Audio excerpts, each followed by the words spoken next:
Welcome po muli sa Philippine Weather Trivia again para po sa mga bago sa channel na to. Ako nga po muli si Alvin Pura, isang meteorologist at ang inyong weather tito. So nandito na nga po ang bagyong Mirasol. Yan po yung low pressure area na binabantayan natin dito sa eastern section ng ating bansa. Ito po ay huling namataan ng Pag-asa sa layong around 105 kilometers east ng Baler, Aurora. So nandito po yan sa dagat sa eastern section ng Central Luzon at napakalapit na po niyan sa ating landmass or kalupaan. Yung kanyang kaulapan ay nakaka-apekto na po sa malaking bahagi ng Northern Luzon at Central Luzon. Samantalang yung ating habagat naman ay nagdadala ng mga posibleng pagulan dito sa western section ng ating bansa. Ito pong Tropical Depression Mirasol ay may taglay na lakas na hangin na umabot sa 55 kilometers per hour malapit sa kanyang gitna at kung minsan may mga pagbugsong umabot sa 70 kilometers per hour. Ito po ay patuloy na kumikilos pa westward sa bilis na 20 kilometers per hour.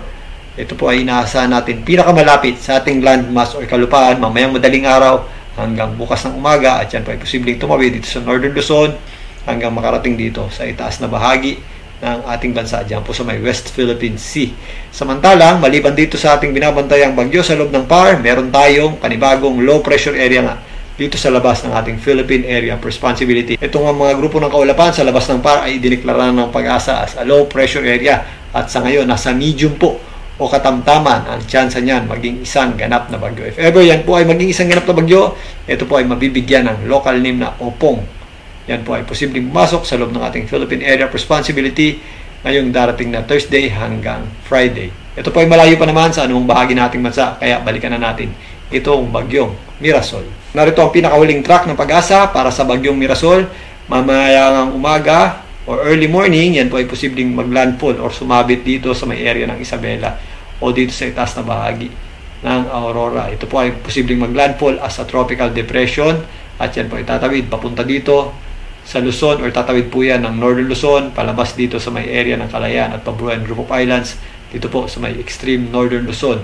Yan po ay posibleng makalabas nga ng ating PAR sa darating na Thursday ng hapon. Again, ito po ang ating binabantayang sama ng panahon ay direkta na pong nakaka-apekto sa ating bansa at yung ating concentration ng mga pagulan ay nandito po sa Northern Luzon at Central Luzon maging dito sa extreme Northern Luzon kasabay po ng pagtawid niyan dito po sa ating landmass or kalupaan. Samantalang meron din po tayong habagat sa ngayon pero hindi po yan ganong kalakasan pero nagdadala pa rin po yan ng mataas na tsansa ng pagulan at mga posibleng thunderstorms sa mga areas na malayo sa bagyo.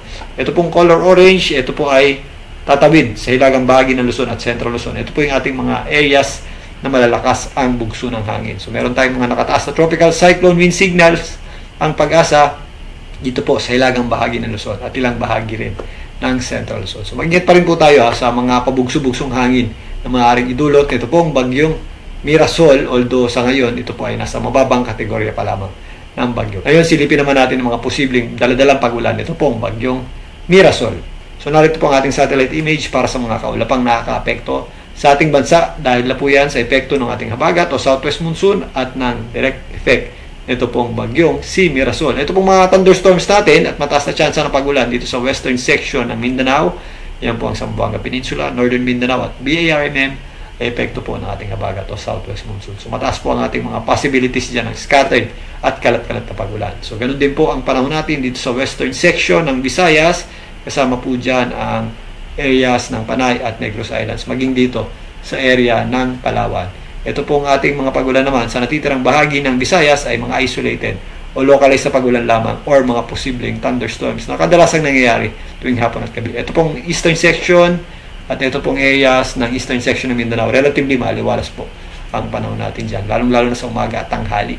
Ang malaking bahagi naman ng Palawan ay mataas ang tsansa ng pagulan, kasama po dyan ang Mimaropa dahil sa epekto ng ating habagat o southwest monsoon. Samantalang, dahil naman sa bagyong si Mirasol, saan po natin ang mga posibleng scattered at kalat-kalat na pagulan dito sa Bicol region at area ng Calabarzon. Although, nagpapakita naman po yung ating araw dyan or sumisilip naman po or may mga butas po yung ating mga kaulapan. Possible lang po yung ating mga scattered o kalat-kalat na pagulan at thunderstorms. Ganon din po ang panahon natin dito sa Metro Manila. Kung papansin nyo, mas maula po tayo kaysa sa nakasanayan natin. Pero again, any time of the day, nakakaranas po tayo na minsan mahinang pagulan at minsan meron din po tayo mga possible na thunderstorms o yung malalakas na buhos ng pagulan. So magpapatuloy po yan hanggang bukas habang tumatawid. Ito pong bagyong Mirasol sa hilagang bahagi ng Luzon. So ganun din po ang panahon natin sa malaking bahagi ng Central Luzon, pero yung concentration ng ating mga malalakas na pagulan na directly associated dito po sa Bagyong Mirasol ay nandito sa areas ng Quezon, kasama po dyan ang Aurora, so paakyat po yan. Ito po mga eastern section ng Northern at Central Luzon, paging dito sa Quirino, Nueva Ecija, at Isabela, kasama na rin po dyan ang Cagayan. So nandito yung ating mga concentration ng mga kapal na kaulapan na directly associated dito sa Bagyong Mirasol. May mga pagulan din tayo sa mga kabundukan ng Cordillera dahil sa pagtama po ng hangin. Ito pong Bagyong Mirasol. So bukas, habang patawid po itong Bagyong Mirasol, mas madadagdagan naman yung ating mga pagulan dito sa hilagang bahagi ng Luzon. Kasama po dyan ng Abra, Kalinga, Apayao, Ifugao, paging dito sa ilang bahagi ng Ilocos Norte. So mostly dyan na po makakonsentrate yung ating malalakas na pagulan na directly associated dito po sa Bagyong Mirasol. Kasama na po dyan ang extreme Northern Luzon. Again, pinakamalapit po itong Bagyong Mirasol sa ating kalupaan mamayang umaga or mamayang madaling araw hanggang umaga. Possible po dito sa areas ng Isabela o hilagang bahagi ng Aurora. Patawid nga yan dito sa hilagang bahagi ng Luzon. So malilipat po sa itaas na bahagi ng ating bansa yung ating concentration ng malalakas na pagulan bukas habang tumatawid po itong Bagyong Mirasol. Ang epekto ng habagat naman at yung panglabas sa kaulapan ng Bagyong Mirasol ay magpapatuloy na magdadala po ng mga pagulan sa malaking bahagi ng ating bansa kasabay po ng pagtawid nitong Bagyong Mirasol. So ito po ay para bukas. Mapapansin nyo nandito na sa itaas na bahagi ng ating bansa yung ating malakas na pagulan or mga thunderstorms na directly associated dito sa Bagyong Mirasol. Again, ito pong mga areas na nasa ibaba, although hindi ganun kalawakan yung ating mga pagulan, mag-ingat pa rin po tayo dahil kapag meron tayong mga thunderstorms or subasco, nagdudulot pa rin po yan ng malakas na pagulan. May mga areas po na sumisilip po yung ating araw or nagpapakita naman or numinipis yung ating kaulapan. Pero mataas po ang ating chance ng pagulan or possible po tayo makaranas ng mga pagulan anytime of the day. So yan po ay nandito sa areas malayo sa mismong Bagyong Mirasol, ang Bicol Region, Mimaropa, western section ng Visayas, kasama na rin po dyan ang western section ng Mindanao. So yan po ay magpapatuloy po hanggang bukas. So yan muna ang pagtalakay natin dito po sa ating binabantayang sama ng panahon, ang Bagyong Mirasol. So bukas balikan po natin yan. Muli ako po ang inyong Weather Tito para sa Philippine Weather Trivia. Magandang gabi po.